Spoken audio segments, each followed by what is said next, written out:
Maliliit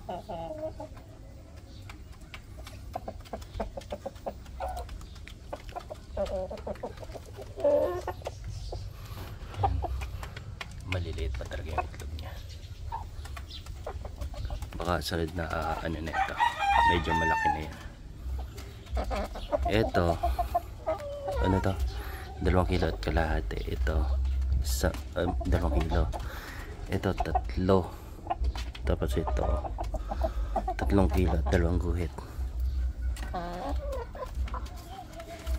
Ang lakas naman kumukha ng mga yan. Tapos ito yung ating panabong. Ito yung kakapanalo lang. Napuruhan nga yung ulo niyan eh. Akala ko nabulag na yan. Pero naka-recover naman yung mata niya. Ang ganda na ng ano niya ngayon. Yan o, pagapa yung mata. Pero okay na rin. Naka-recover siya. Ito naman yung ating 2 bansot. Pero medyo mabagal siya lumaki. Pero okay na rin. Ang inahin niya, yan. Nakakulong na yan. Ano sila eh, yung itlog na ito 12. Pero ang napisa 2 lang. Bali 3 pala. Medyo ano yung isa, namatay yung isa, hindi naka-recover. Yan o.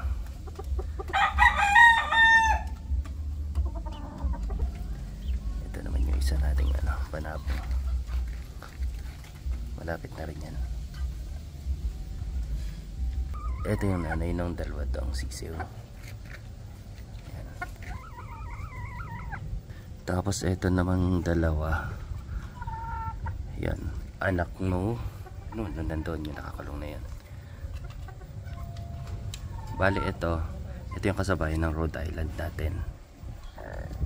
Bali 6 months na rin siya.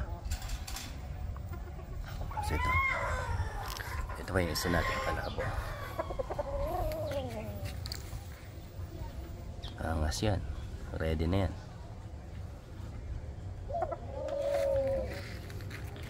Ito yung inahin ng 2 katyawa natin. Yan, hindi pa siya nangingitlog ulit. Tapos ito naman, ito yung kakapanalo ng last month, yung naputulan ng isang daliri. Yan.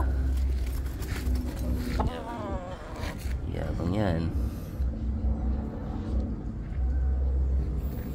Tapos may nakakulong papay doon. Kaya lang hindi na natin titingnan, nananalbok. Hindi maganda kabanding yun. Ito yung susunod na isasalang natin. Yan, angas yan. Tapos ito naman si Marty. Marty.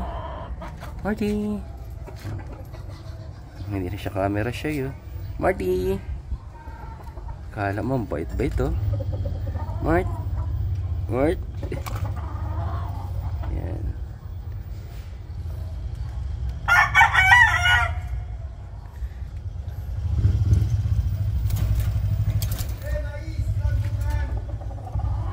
Pero pa bebe yan si Marty, tingnan mo.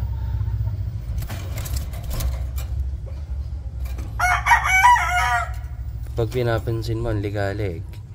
Pero pag hindi mo pinansin, tatampo-tampo, iingay dyan. Ito na naman yung 2 nating bato-bato, alimokon. Parang tawag niya sa lover natin na yan. Ayan.